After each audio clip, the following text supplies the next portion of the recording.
Kanang pag-ampo ngadto sa Diyos ug pagkugi sa pagtuon ang yawi sa pagkabot sa kalampusan sa tinun-an sa Velez College nga taga Lapu-Lapu City nga nag-first placer sa Occupational Therapy Licensure Exam. Ato siyang ilailahon pinaagi ni ining report.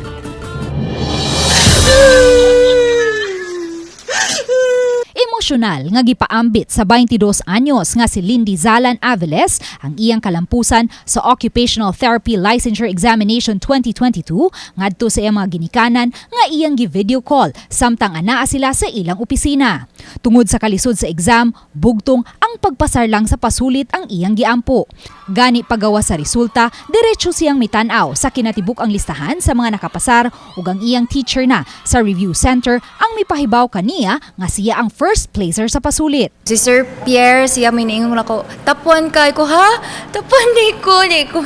Akong giablihan ang website, then gitanaw na ako ang list sa top notchers niya. Na-shock na lang gid ko na naadjud akong name. So pagkita na ko ato, wala na nihapa na gid ko sa floor.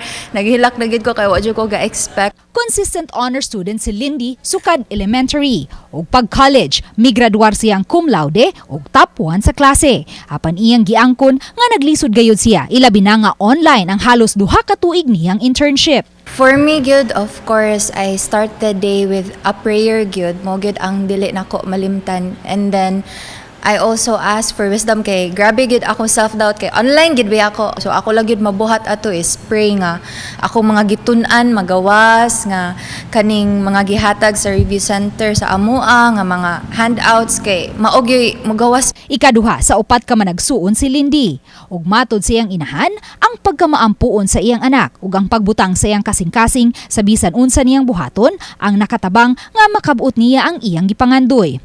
Kay menos lang ang OT graduate sa Pilipinas usa kini sa mga in-demand karon. Gani matod ni Lindy, paggawa sa resulta, nagpusot-pusot na ang mga offer sa trabaho nga iyang nadawat.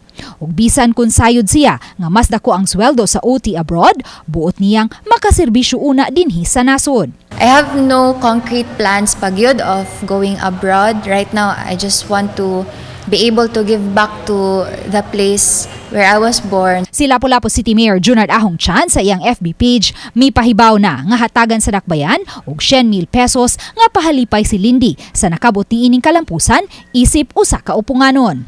Uban ni Marlon Melgazo, Luan Merondina, Balitang Bisdak.